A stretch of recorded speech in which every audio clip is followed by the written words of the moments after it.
बच्चों, आपकी स्क्रीन पर हिंदी व्याकरण तथा रचना क्लास 9 की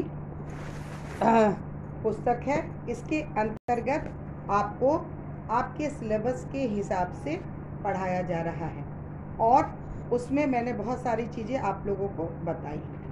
बच्चों, क्लास 9 में आपके सिलेबस में बहुत सारी चीज़ें पढ़नी है। जैसे खंड 1 में आपको अपठित गद्यांश पढ़ना है।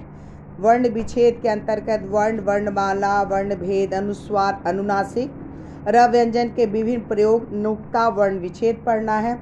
शब्द निर्माण पढ़ना है जिसमें उपसर्ग और प्रत्यय है। संधि पढ़ना है, इसके अंतर्गत आपको संधि विच्छेद करना, संधि भेद और हिंदी की विशेष संधियाँ उसके बारे में पढ़नी है। विराम चिन्ह पढ़ना है, परिभाषा, महत्व और हिंदी के प्रमुख विराम चिन्हों के बारे में आपको पढ़ना है। लेखन के अंतर्गत आपको अनुच्छेद लेखन, अनौपचारिक पत्र, चित्र वर्णन, संवाद लेखन और विज्ञापन लेखन पढ़ना है। बच्चों, इसके अंतर्गत सर्वप्रथम आपको अपठित गद्यांश पढ़ना है। पद्यांश आपको हटा दिया गया है और इसीलिए आज मैं आप लोगों को अपठित गद्यांश पढ़ा रही हूँ और ये पुस्तक का एक सार संक्षेप है जिसे मैंने किताब के अंश से उठाया है। इसका उठाने का अभिप्राय ये है कि आप ये जाने कि दरअसल अपठित गद्यांश क्या होता है।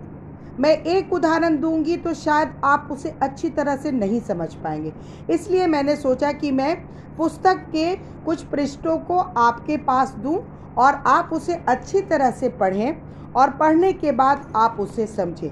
उसके बाद उसके अंतर्गत मैं आपको अभ्यास करने के लिए कुछ प्रश्न दूंगी, कुछ अपठित गद्यांश अपने तरफ से दूंगी जो कि आपको क्रैश कोर्स में मिलेगा और इसका उत्तर आपको स्वयं देना होगा। जैसे आप परीक्षा पत्र में लिखते हैं उसका उत्तर उसी तरह से। ये मैंने आपको सिर्फ समझाने के लिए दिया है क्योंकि अभी लॉकडाउन है। हो सकता है कि बहुत सारे बच्चों ने पुस्तकें नहीं ली होंगी, इसलिए ये पुस्तक में के कुछ अंश में आप लोगों के लिए अपलोड कर रही हूँ। सर्वप्रथम बच्चों, अपठित बोध क्या है? अपठित का अर्थ होता है जिसे पहले नहीं पढ़ा, अर्थात किसी अंश को पढ़कर उसको समझना। इसका उद्देश्य यह परखना होता है कि क्या हम हिंदी को समझ पा रहे हैं, जिसे पढ़ने का अवसर पहली बार मिल रहा है। 9वीं 10वीं कक्षा तक आते आते हम में यह कुशलता आ जानी चाहिए कि हम अपठित गद्यांश को अच्छी तरह से पढ़ें। अब बच्चों, आपके सामने ये प्रश्न है कि अपठित बोध के प्रश्न को कैसे हल किया जाए। इसका पहला सोपान है मौन पठन।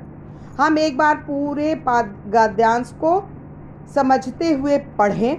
आवश्यक नहीं है कि हम सभी शब्द के अर्थ को जानते हों, परंतु संदर्भ और वाक्य प्रयोग में हम उसे समझ जाते हैं। एक बार पढ़ने पर यदि स्पष्ट न हो तो आप उसे 2 से अधिक बार भी पढ़ सकते हैं। बच्चों, अगर आप इसे ध्यानपूर्वक पढ़ते हैं तो आप स्वयं इसको समझेंगे और आराम से इसके उत्तर को लिख पाएंगे। दूसरा सोपान है केंद्रीय भाव की पकड़। सोचे कि दिए हुए अनुच्छेद का मुख्य विषय क्या है, यानी कि उसका मेन सब्जेक्ट क्या है, उसे लिख डालें। यही अनुच्छेद का शीर्षक बनेगा। ज़्यादातर बच्चों आप लोगों का यही मिस्टेक होता है, पहला कि शीर्षक। ज़्यादातर बच्चे शीर्षक गलत लिखते हैं और बड़ा शीर्षक लिखते हैं। बच्चों, आप लोगों को हमेशा इस बात का ध्यान रखना चाहिए कि कभी भी शीर्षक बड़ा नहीं होता, शीर्षक छोटा होना चाहिए और इस गद्यांश से संबंधित होना चाहिए। इसके लिए सर्वप्रथम आपको उसके मेन सब्जेक्ट को जानना ज़रूरी है और मेन सब्जेक्ट जब आप तभी जानोगे जब आप उसको अच्छी तरह से पढ़ोगे और तब वो विषय आपको समझ में आ जाएगा और आप उस विषय से संबंधित शीर्षक दे दीजिएगा।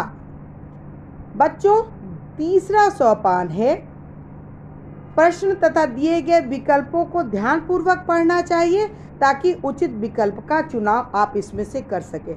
अभी जैसे आपका फर्स्ट टर्म एग्ज़ाम होगा तो ऑनलाइन एग्ज़ाम के अंतर्गत आपको बहुविकल्पीय उत्तर देना होगा। इसके अंतर्गत जो उत्तर सही होगा आपको उस पर टिक लगाना होगा। तो जब आप ये अपठित गद्यांश पढ़ोगे तो आपको ठीक उसी तरह के उत्तर यहाँ पर हैं। ये मैंने आपको समझाने के लिए भी इसे दिया है, ताकि जब ऑनलाइन परीक्षा हो तो आपको किसी तरह का कोई दिक्कत ना हो। पहला, निम्नलिखित गद्यांश को पढ़कर पूछे गए प्रश्नों के उत्तर पर सही विकल्प चुनकर उत्तर लिखना है। बच्चों, आपको इस गद्यांश को स्वयं पढ़ना है, पॉज कर देना है, रोक देना है, बड़ा कर करके इस गद्यांश को पढ़ना है और उसके बाद आप यहाँ पे देख रहे हो इस प्रश्न के साथ साथ इसका उत्तर भी दिया हुआ है। और मैंने इस प्रश्न के उत्तर के साथ वाला उदाहरण आप लोगों को इसलिए दिया है ताकि आप समझ सको कि इस तरह से उत्तर लिखना है।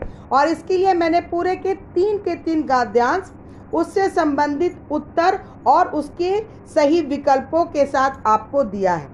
सिर्फ परीक्षा में आपको इसी तरह के प्रश्न आएंगे, इसलिए आप इसे अच्छी तरह समझेंगे कि यही कॉन्सेप्ट है। और इस कॉन्सेप्ट को समझाने के लिए मैंने 3 उदाहरणों के द्वारा आपको ये समझाने का प्रयास किया है। दूसरा भी है, निम्नलिखित गद्यांश को ध्यानपूर्वक पढ़कर पूछे गए प्रश्नों के सही विकल्प का उत्तर दीजिए। बच्चों, पहला में भी आपका सही विकल्प का उत्तर दिया हुआ है और आपको ये आइडिया हो जाएगा कि इसी तरह से हमें इसका उत्तर लिखना है। दूसरा का भी आपको विकल्प है और विकल्पों के उत्तर दिए हुए।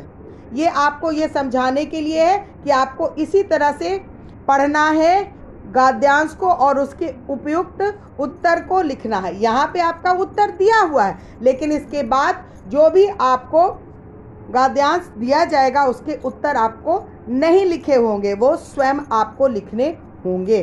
तीसरा भी गद्यांश आपके स्क्रीन पर है, मैं बार बार बोल रही हूँ, उसे आप पॉज करेंगे, रोकेंगे और उसके बाद उसको बड़ा कर करके देखेंगे और देखने के बाद उसके उत्तर को आप लिखोगे। इसका भी यहाँ पर प्रश्नों के साथ उत्तर दिया हुआ है और ये उत्तर इसलिए दिया हुआ है ताकि आप इसके अच्छी तरह से पढ़कर समझ सको। इसलिए मैंने पुस्तक के अंश को आपको दिया है समझने के लिए, इसलिए नहीं कि मैम लिख नहीं सकती हैं, बल्कि इसलिए कि आप इसको समझ सको। और ये 3 एग्जाम्पल हैं। चौथा का मैंने सिर्फ गद्यांश दिया है, इससे संबंधित प्रश्न मैंने नहीं दिए हैं। ये बहुविकल्पीय प्रश्न आपको मिलेगा पर इसका उत्तर मैं हटा दूंगी। इस विकल्प का ये आप एक तरह से सोच सकते हो कि आपका प्रश्न है, इसका उत्तर आपको स्वयं देना होगा। बहुविकल्पीय प्रश्न मैं आपको दूंगी आपके क्रैश कोर्स में।